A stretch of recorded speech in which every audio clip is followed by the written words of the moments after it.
Hello दोस्तों, कैसे हैं आप सब। उम्मीद है स्वस्थ होंगे। दोस्तों आज की वीडियो एग्ज़ाम के लिए काफ़ी महत्वपूर्ण रहने वाली है, क्योंकि दोस्तों मैंने इसमें प्रीवियस ईयर के क्वेश्चनों को शामिल किया है जो काफ़ी बार रिपीट हुए हैं।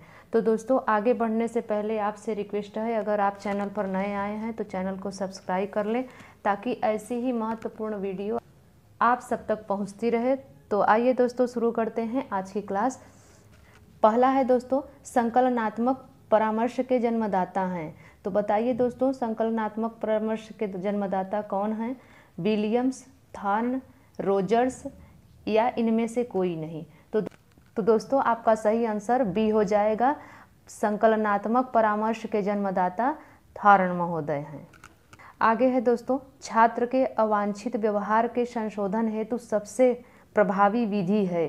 तो दोस्तों अगर छात्र अवांछित व्यवहार कर रहा है तो उसके संशोधन के लिए सबसे प्रभावी विधि क्या हो सकती है? पहला है उसके माता पिता को सूचित करना, दूसरा है छात्र को दंडित करना, तीसरा है उसे नज़रअंदाज करना, चौथा है अवांछित व्यवहार के कारणों का पता लगाना, उपचारों का सुझाव देना। तो बताइए दोस्तों इसमें से आपका सही आंसर क्या हो जाएगा? तो दोस्तों अगर छात्र अवांछित व्यवहार कर रहा है तो उसके संशोधन के लिए अवांछित व्यवहार के कारणों का पता लगाना और उपचारों का सुझाव देना। तो दोस्तों आपका आंसर डी बिल्कुल सही हो जाएगा। आगे है दोस्तों, डिसलेक्सिया संबंधित है। डिसलेक्सिया किससे संबंधित है? पहला है लेखन संबंधी समस्या, दूसरा है पठन संबंधी समस्या, तीसरा है गणितीय कौशल संबंधी समस्या, चौथा है वाक क्षमता संबंधी विकार। तो बताना है दोस्तों डिसलेक्सिया किससे संबंधित है। तो दोस्तों अगर आपने सी उत्तर दिया है तो आपका बिल्कुल सही हो जाएगा, क्योंकि डिसलेक्सिया गणितीय कौशल संबंधी विकार है। और डिसलेक्सिया हो या डिसकैलकुलिया, यह गणितीय कौशल संबंधी समस्या होते हैं। आगे है दोस्तों, सामाजिक रचनावाद के जनक के रूप में किसे माना जाता है? पहला है वाइगोत्स्की, दूसरा है ब्रूनर, तीसरा है डीवी, चौथा है पियाजे। तो बताइए दोस्तों सामाजिक रचनावाद के जनक के रूप में किसे जाना जाता है? तो याद रखिए, सामाजिक की अगर बात आ जाती है तो आप कभी भी वाइगोत्स्की को नहीं भूलिएगा, क्योंकि सामाजिक संरचनावाद के जनक वाइगोत्स्की जी हैं। इन्होंने कहा है कि बच्चा समाज से ही सीखता है। तो ये आपको याद रखना है। आगे है दोस्तों, वर्तमान में शिक्षा मनोविज्ञान किस अवस्था में है? शैशवावस्था में, बाल्यावस्था में, किशोरावस्था में या फिर वृद्धावस्था में?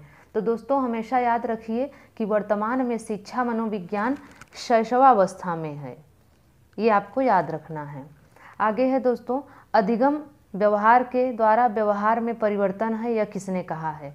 तो दोस्तों अधिगम व्यवहार के द्वारा व्यवहार में परिवर्तन है, यह किसने कहा है?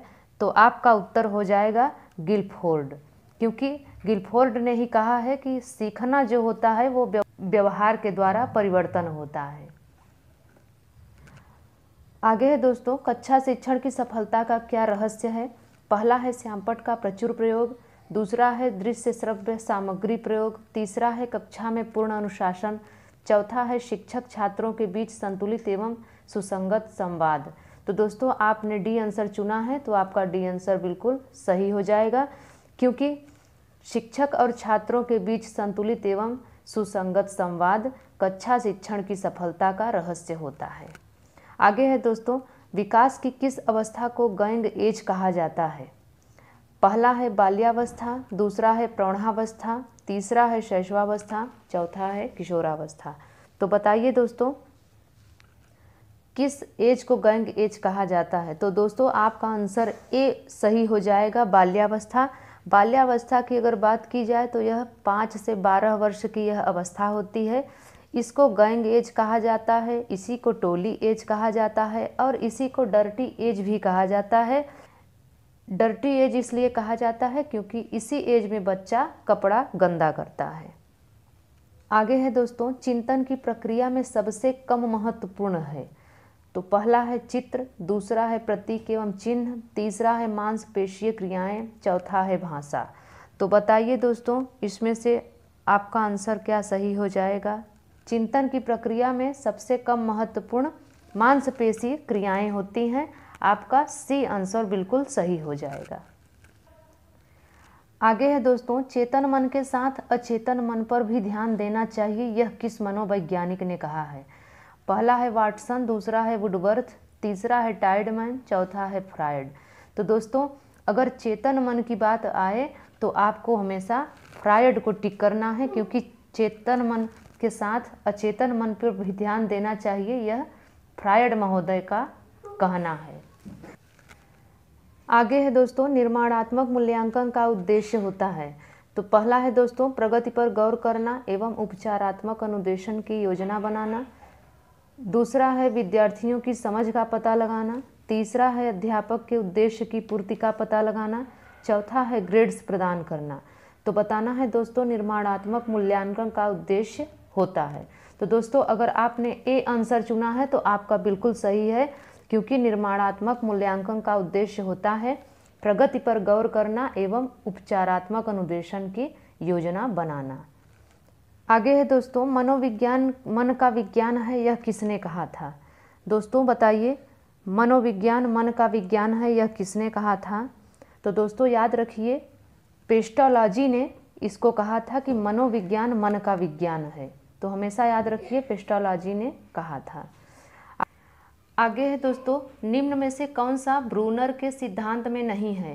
पहला है नवीन ज्ञान एवं सूचना को ग्रहण करना, दूसरा है अर्जित ज्ञान का रूपांतरण, तीसरा है ज्ञान की पर्याप्तता की जांच करना, चौथा है ज्ञान की अपर्याप्तता की जांच करना।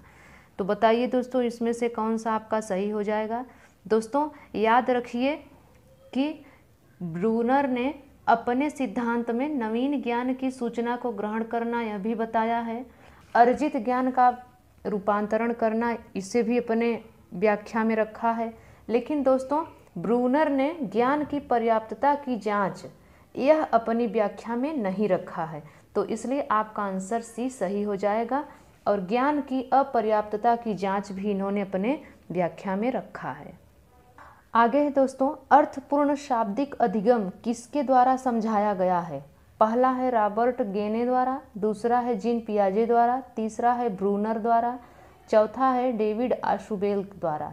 तो बताइए दोस्तों अर्थपूर्ण शाब्दिक अधिगम किसके द्वारा समझाया गया है? तो दोस्तों आपका डी आंसर बिल्कुल सही हो जाएगा, क्योंकि डेविड आशुबेल ने अर्थपूर्ण अधिगम को दिया है। आगे है दोस्तों, एनसीएफ 2005 का मार्गदर्शी सिद्धांत नहीं है।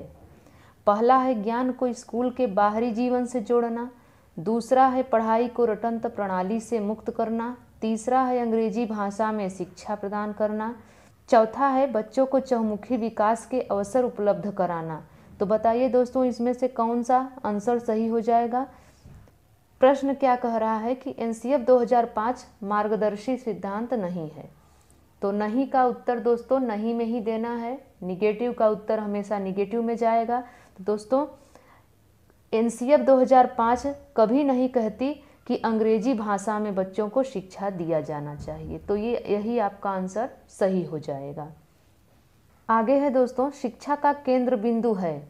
तो शिक्षा का केंद्र बिंदु क्या है?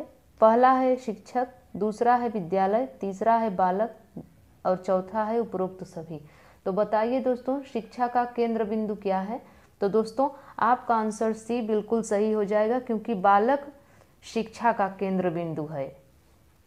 आगे है दोस्तों, निम्न में से कौन सा बुद्धि का सिद्धांत नहीं है?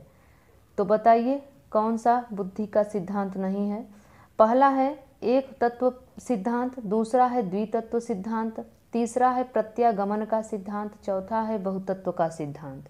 तो बताइए दोस्तों कौन सा उत्तर सही हो जाएगा? तो याद रखिए दोस्तों प्रत्यागमन का सिद्धांत यह बुद्धि का सिद्धांत नहीं है। अगर एक तत्व सिद्धांत की बात की जाए तो इसको बिने ने दिया है, और द्वितत्व सिद्धांत की बात की जाए त्रितत्व सिद्धांत की तो स्पीयरमैन ने दिया है। आगे है दोस्तों बहुबुद्धि का सिद्धांत किसने दिया है? पहला है चॉम्स्की, दूसरा है थॉर्नडाइक, तीसरा है गार्डनर, चौथा है स्पीयरमैन। तो बताइए दोस्तों किसने दिया है? तो दोस्तों याद रखिए गार्डनर आपका सही आंसर हो जाएगा, क्योंकि बहुबुद्धि का सिद्धांत गार्डनर ने दिया है।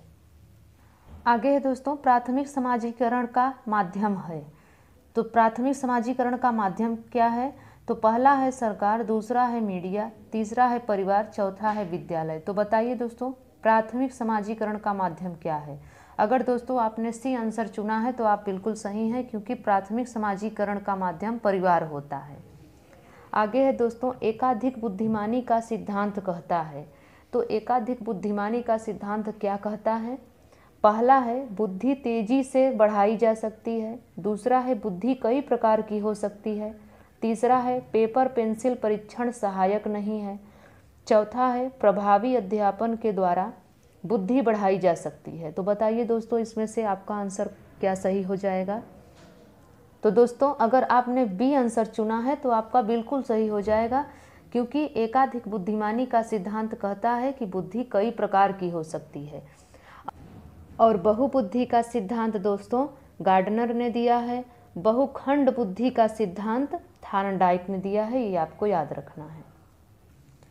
आगे है दोस्तों, मुखिया जी अपने घोषणा पत्र में गांव के विकास की बात करते हैं और विश्वास दिलाते हैं कि अब की बार विकास ही विकास होगा।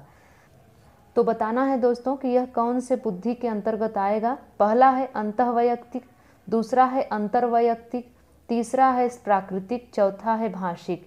तो बताइए दोस्तों, इसका सही आंसर क्या हो जाएगा? मुखिया जी अपने घोषणा पत्र में गांव के विकास की बात करते हैं और विश्वास दिलाते हैं कि अब की बार विकास ही विकास होगा। तो दोस्तों आपका उत्तर भी बिल्कुल सही हो जाएगा, अंतर्वैयक्तिक। क्योंकि दोस्तों नेता हो चाहे साइकोलॉजिस्ट हो, ये सभी दूसरे के मनोभावों को आसानी से समझ लेते हैं, तो इसलिए आपका उत्तर अंतर्वैयक्तिक सही हो जाएगा। वहीं पर बात की जाए दोस्तों अंतःवैयक्तिक की, तो ये याद रखिए अंतःवैयक्तिक में जो बुद्धि होती है वह खुद के लिए होती है, उसमें खुद की बात होती है।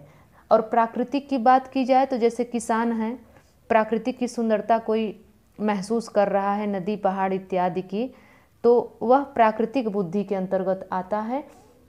भाषिक बुद्धि जो होती है दोस्तों, इसमें एक अच्छा लेखक बन सकता है आदमी, कोई कवि बन सकता है, तो ये भाषिक बुद्धि कहलाती है।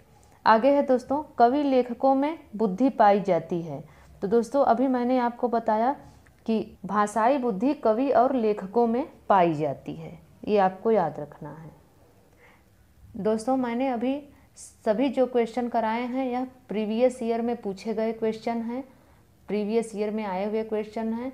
तो दोस्तों मुझे उम्मीद है यह वीडियो आपके लिए काफ़ी हेल्पफुल रहेगी। तो दोस्तों अगर आपको ये वीडियो अच्छा लगा हो तो आप लाइक करिए, शेयर करिए।